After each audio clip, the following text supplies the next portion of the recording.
Bismillahirrahmanirrahim. I am Neelam Tahir. So let's start with emergency care in athletic training.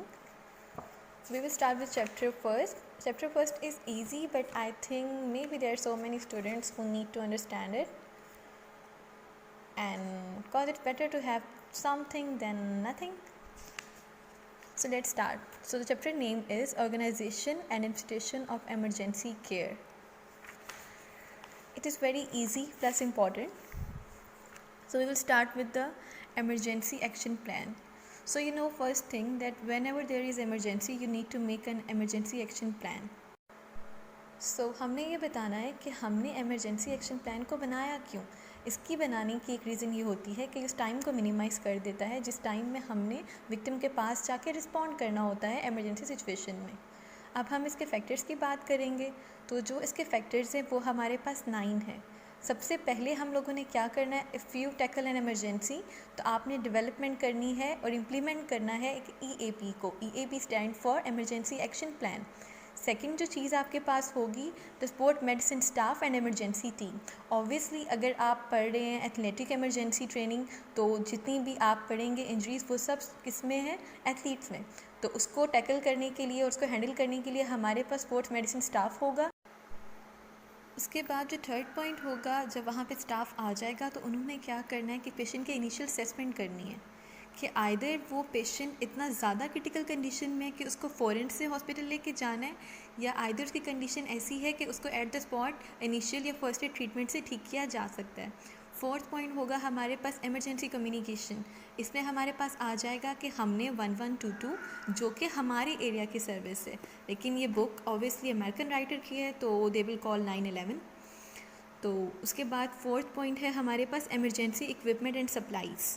ठीक है, आपके पास अगर BP operators है आपने वो यूज़ कर लेना है. अगर आपके पास जो है वो डिफिब्रिलेटर है तो आपने उसको यूज़ कर लेना है. अगर आपको लग रहा है कि सडन हार्ट अटैक या कार्डियक अरेस्ट है, ऐसी कंडीशन है, तो ये सब चीज़ें आपकी इक्विपमेंट और सप्लाईज़ में आ जाएंगी. अगर कोई वुंड इंजरी है तो आपने क्या करना है कि फ़ौरन से उसकी बैंडेज करनी है ताकि जो होगा एक्सेसिव ब्लड लॉस ना हो. उसके बाद हमारे पास है वेन्यू लोकेशन. वेन्यू लोकेशन का मतलब है यहाँ पे कि सबसे नियरेस्ट जो भी आपके पास मेडिकल केयर होगा या हॉस्पिटल होगा आपने उसको वहाँ शिफ्ट करना है, ना कि किसी दूर वाले एरिया में. जितना टाइम कम लगेगा उतना उसके सर्वाइवल के चांसेस और उसकी कॉम्प्लिकेशंस कम होंगी. उसके बाद हमारे पास है एमरजेंसी ट्रांसपोर्टेशन. ऑब्वियसली आपने कॉल की थी, कॉल करने के बाद वहाँ पे एम्बुलेंस आ जाएगी. अब आपने क्या करना है, एमरजेंसी केयर फैसिलिटीज़ उसको हॉस्पिटल लेके जाना है. हॉस्पिटल लेके जाने के बाद जो बाकी फर्दर प्रोसेस है उसको प्रोसीड करना है.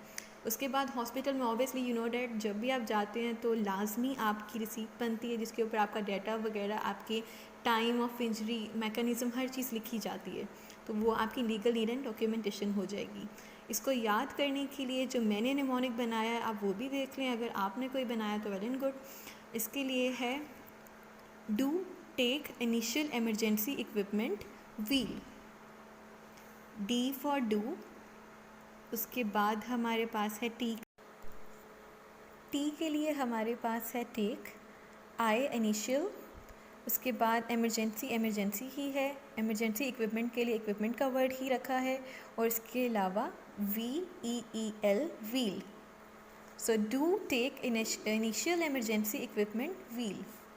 उसके बाद हमारे पास है कंपोनेंट ऑफ एमरजेंसी केयर कि हमने प्रेपरेशन करनी है एमरजेंसी को डील करने की, तो हमारे पास कंपोनेंट क्या होंगे. तो उसके कंपोनेंट में हमारे पास आ जाएगा development of action plan.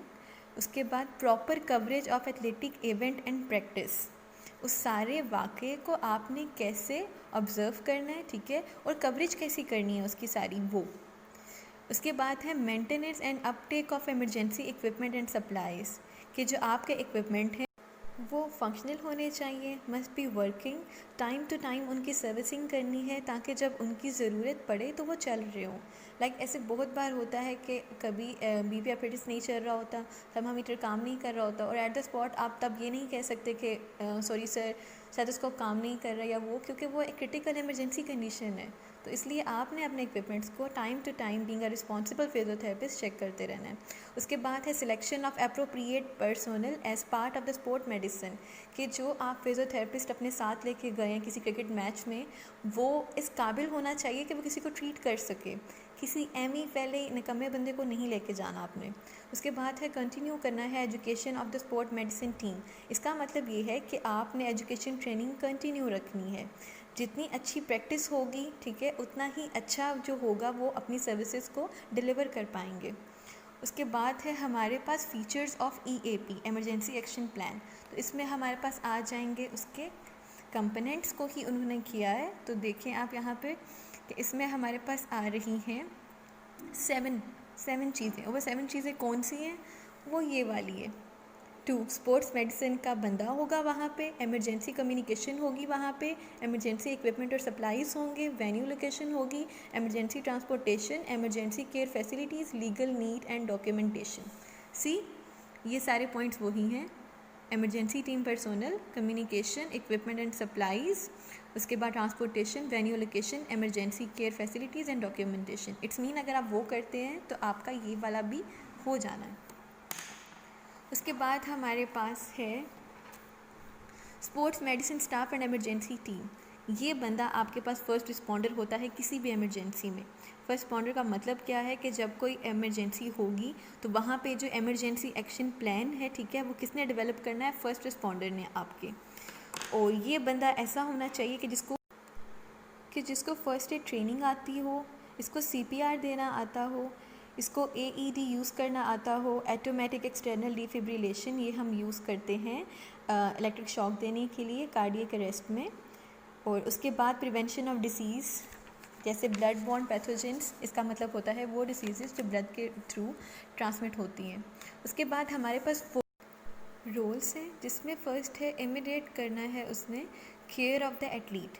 Second हमारे पास होगा एमरजेंसी इक्विपमेंट रिट्राइवल, जिसका मतलब है कि उसको इक्विपमेंट्स यूज़ करने आते हों। Activation of EMS system. उसके बाद है हमारे पास direction of EMS to the scene of emergency. ये 4 जो हैं ये फर्स्ट रिस्पॉन्डर के रोल होते हैं। उसके अलावा एमरजेंसी टीम के रोल्स क्या हैं हमारे पास, हम वो भी पढ़ेंगे। इसमें हमारे पास अगर एथलेटिक ट्रेनर है तो वो भी फर्स्ट रिस्पॉन्डर है, इमीडिएट केयर प्रोवाइड करेगा वो। अगर टीम का फिजिशियन है तो वो भी फर्स्ट रिस्पॉन्डर की तरह एक्ट करेगा और उसने भी फ़ौरन से क्या करनी है? केयर प्रोवाइड करनी है। फिर है हमारे पास टीम का कोच, ये भी फर्स्ट रिस्पॉन्डर होता है और ये भी एक्टिवेट करता है एमरजेंसी मेडिकल सिस्टम को। उसके बाद जो हम हैं मतलब athletic training students, first responder होते हैं ये, और इनको भी इक्विपमेंट्स चलाने आने चाहिए। उसके अलावा हमारे पास है इक्विपमेंट मैनेजर। इक्विपमेंट जो मैनेजर होता है ऑब्वियसली वो अपने इक्विपमेंट्स के बारे में नॉलेज रखता है, तो वो भी फर्स्ट रिस्पॉन्डर की तरह एक्ट कर सकता है और डायरेक्ट कर सकता है EMS to the scene. Emergency equipments में हमारे पास होते हैं splints, spine board, bag valve mask, AED device, first aid kit and cellphone. Cellphone किस लिए होना चाहिए हमारे पास? एमरजेंसी सिचुएशन में 911 पे कॉल करने के लिए। अमेरिका में 911 और पाकिस्तान में 1122।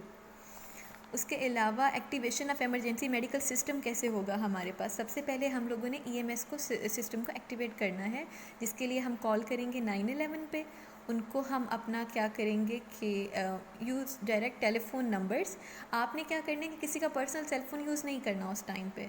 मतलब आप कॉल कर रहे हैं किसी डिपार्टमेंट में तो आप उनके लैंडलाइन पे कॉल करें, क्योंकि obviously cell phone is personal thing, तो वो ऑफ़ भी हो सकता है। तो अगर आप लैंडलाइन पे करेंगे तो वो ऑल द टाइम आपको अवेलेबल होगा। तो आपने पुलिस, फायर या एम्बुलेंस डिपार्टमेंट जिसका भी आपके उस टाइम माइंड में आइडिया है, आप उसको कॉल कर दें। उसके बाद है हमारे पास प्रोवाइड करना है इन्फॉर्मेशन टू द EMS। अब ऑब्वियसली एक मेडिकल सर्विस सिस्टम को आप एक्टिवेट करें तो आपने उनको बताना क्या है कि आप कहाँ आओ, कैसे आओ। कुछ लोगों को ये डीलिंग भी नहीं आती है। तो सबसे पहले आपने अपना नेम बताना है, आपने एड्रेस बताना है, टेलीफोन नंबर बताना है, ठीक है। उसके बाद आपने नंबर बताने हैं एथलीट्स के जो उस एमरजेंसी में इन्वॉल्व हुए। फॉर एग्जांपल कोई रोड ट्रैफिक एक्सीडेंट है, अब बाइक थी तो ऑब्वियसली उस पर 2 या 3 लोग होंगे, तो आपने बताना है कि यहाँ पे एक्सीडेंट हुआ है, 2 लोग या 3 लोग इंजर्ड हुए हैं। या अगर बस थी तो मतलब ऑब्वियसली मैक्सिमम मोर देन 30 होंगे, वो बताने हैं आपने। कंडीशन ऑफ एथलीट्स बतानी है, कितने ज़ख्मी हैं, कितनों की डेथ हो चुकी है और कितने ऐसे हैं जिनको इमीडिएट केयर प्रोवाइड करनी है, वो सब बताना है आपने। जो ट्रीटमेंट आपकी टीम मेंबर्स ने अभी तक कर ली है उसके बारे में इंफॉर्मेशन देनी है। उसके बाद डायरेक्शंस देनी है इमरजेंसी सीन। उसके बाद हमारे पास क्वेश्चन था SEQ पेपर में, initial patient assessment and care. इसमें सबसे पहले आपने जो सिस्टम यूज़ करना है वो है check, call and care system. इसको हम पढ़ेंगे बॉक्स से। चेक में आपने क्या करना है, आपने सीन को देखना है कि वो सेफ़ है, कि आप उसको एड प्रोवाइड कर सकते हैं वहाँ जाके या नहीं। फॉर एग्ज़ाम्पल अगर किसी पोल के पास वो बंदा खड़ा है और वो पोल अर्थ है और उसको करंट लगी है, तो अब आप डायरेक्टली जाके उसको हैंडल नहीं करेंगे, क्योंकि ऑब्वियसली रिस्क है कि आप भी इंजर्ड हो जाएंगे। तो आपने ये देखना है कि क्या वो सीन सेफ़ है कि आप उसको जाके एड प्रोवाइड करें। फिर आपने ये देखना है कि आगे पीछे आपने चेक कर लेनी है कि कोई एविडेंस है मौजूद कि आपको पता चल जाए कि इसको हुआ क्या। फॉर एग्जांपल एक बंदा नीचे गिरा है और आपको नहीं आइडिया उसको क्या हुआ है, तो आप अपने पूरे सीन की असेसमेंट करेंगे, जिससे आपको आइडिया होगा कि इसके साथ क्या हुआ। ऑब्वियसली अगर वहाँ पे कोई नेकेड वायर है तो आपको पता चल जाएगा कि इलेक्ट्रिक शॉक केस है। अगर गाड़ी के शीशे वगैरह टूटे हैं, रोड ट्रैफिक एक्सीडेंट है, तो आपको वो भी पता चल जाएगा। तो ये सीन के असेसमेंट से होगा। फिर आपने क्या करना है, ABC मेथड यूज़ करना है विक्टिम के लिए। उसकी एयरवे चेक कर लेनी है, ब्रीथिंग, सर्कुलेशन, फ्रैक्चर्स और ब्लीडिंग चेक कर लेनी है आपने। उसके बाद आपने क्या करना है, जब आप इनिशियल असेसमेंट कर लेंगे चेक में, उसके बाद आपने कॉल करना है 911 पे, इमरजेंसी मैनेजमेंट सर्विस। उनको प्रॉपर डायरेक्शन देनी है जो हमने यहाँ पे पढ़ी थी, कि आपने कैसे उनको अपना नेम, एड्रेस और सारी जो कंडीशन है पेशेंट की वो बतानी है। तो वो आ जाएगा यहाँ पे। उसके बाद है meet ambulance at scene and direct injured at teat. आपने एम्बुलेंस जब आएगी आपने उस बंदे को सारी डिटेल्स देनी है एथलीट की। उसके बाद है केयर। केयर में आपने क्या करना है कि पेशेंट अगर पेशेंट फेंट नहीं है तो आपने उसको काम डाउन करना है।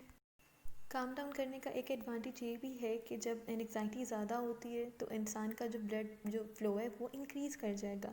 और अगर उस बंदे को कोई ओपन वुंड इंजरी है और ब्लीडिंग हो रही है, तो इससे क्या होगा कि उसकी ब्लीडिंग का जो रेट है वो इंक्रीज़ हो जाएगा। इसलिए जितना वो काम डाउन करेगा उतना ही उसका जो ब्लड फ्लो है वो कम होगा और ब्लीडिंग कम होगी।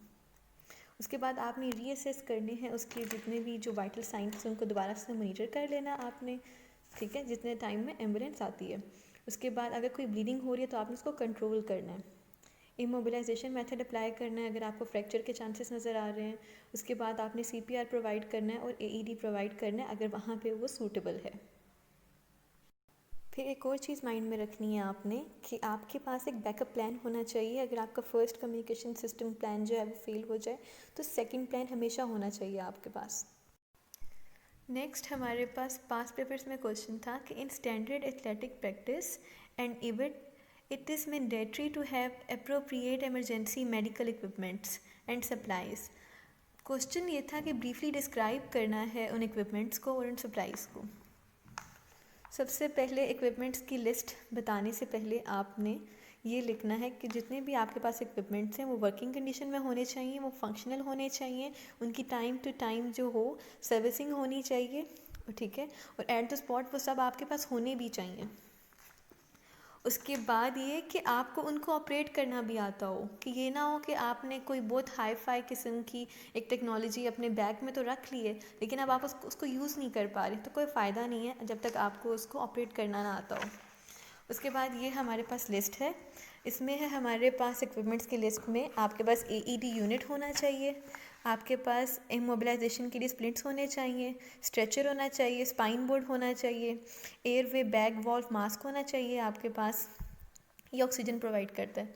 उसके बाद आपके पास सप्लाईज़ में क्या चीज़ें होंगी, फ़र्स्ट एड किट होगी, स्टेराइल बैंडेजेस होंगी, टेप एंड इलास्टिक रैप्स होंगे, ब्लड बोर्न पैथोजन किट्स होंगी आपके पास। देन हमारे पास बेसिक लाइफ सपोर्ट और ALS है, इन दोनों का डिफरेंस पूछ सकते हैं। BLS हमारे पास होता है बेसिक लाइफ सपोर्ट और ALS होता है advance life support. Basic life support में जितनी भी केयर होती है वो कोई भी दे सकता है, लाइक कोई टेक्नीशियन। उसके अलावा ये नॉन पैरामेडिकल स्टाफ भी दे सकता है, ठीक है, क्योंकि इसमें सिर्फ आपने स्प्लिंटिंग करनी होती है, बैंडेजेस करनी होती हैं, तो ये कोई भी दे सकता है। लेकिन जो एडवांस लाइफ सपोर्ट होती है ये जो होती है इसमें आपने IVs भी लगाने होते हैं, एंडोट्रेकियल इंट्यूबेशन, CPR, AED ये सब देना होता है। तो इसमें आप रिस्क नहीं ले सकते कि कोई भी कॉमन पर्सन है जिसने सिर्फ FSC प्री मेडिकल किया और वो ऐसे रिस्क ले, आप उसको अलाउ नहीं कर सकते। वो सिर्फ बेसिक में हेल्प कर सकता है, कोई मेडिकल स्टूडेंट हो, कोई नर्स हो, कोई वार्ड बॉय हो। लेकिन जो ALS है वो सिर्फ कोई ट्रेंड प्रैक्टिशनर ही कर सकता है। तो इन दोनों में बेसिक क्या है, फ़र्क है।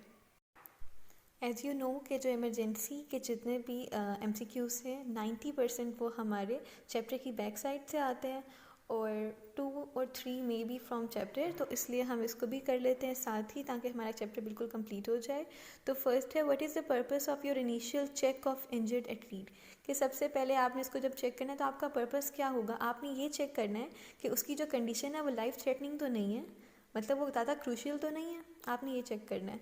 Which of these condition variants calling AMS personnel, तो इसमें ये सारे आ जाएंगे। क्यों? क्योंकि अगर उसको कोई फ्रैक्चर है, इंजरी है हेड और स्पाइन की या एब्डोमिनल इंजरी, तो आप उसको खुद से डील नहीं कर सकते, तो इसलिए कॉल करना ज़रूरी हो जाता है। तो ऑल ऑफ द अबव आ जाएगा।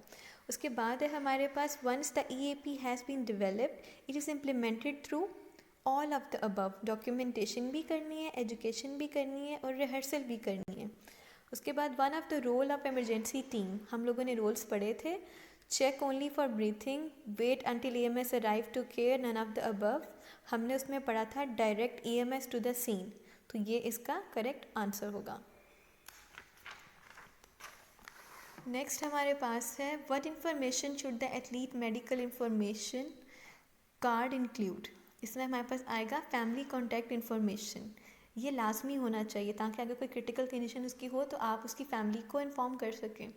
उसके बाद है हमारे पास, the EAP should review and rehearse by emergency team as many time as possible, practice make perfect वाला रूल है यहाँ पे। Professional responsibilities for emergency team member, उसको सारी चीज़ें आनी चाहिए। CPR, first aid training, blood borne pathogen training, AED operate करना भी उसको आना चाहिए। यहाँ नहीं लिखा लेकिन आपको पता होना चाहिए। The EAP should be specific to A and C only, each activity one specific site. Documentation needed for an EAP include all of the above. Potential athlete medical condition के बारे में भी लिखना है आपने, जो सप्लाई आपने उसको दी अभी तक इमरजेंसी की उसके बारे में भी लिखना है, कोच की पॉकेट इन्फॉर्मेशन कार्ड पे जो उसकी चीज़ें लिखी होंगी वो भी लिखनी है। उसके बाद है हमारे पास, consideration for an appropriate emergency facilities are proximity to venue location, सबसे नियरेस्ट जो मेडिकल सेंटर होगा आपने उसको वहाँ पे शिफ्ट करना है, क्योंकि इसमें हम वो गोल्डन आवर वाला टाइम ले आएंगे कि जितना कम टाइम लगेगा उतना ज़्यादा सर्वाइवल के चांसेस इंक्रीज़ हो जाते हैं। सो chapter is ended. Hope so आप लोगों को ये समझ आ जाएगी सिर्फ वीडियो ही देखने से। Thank you so much.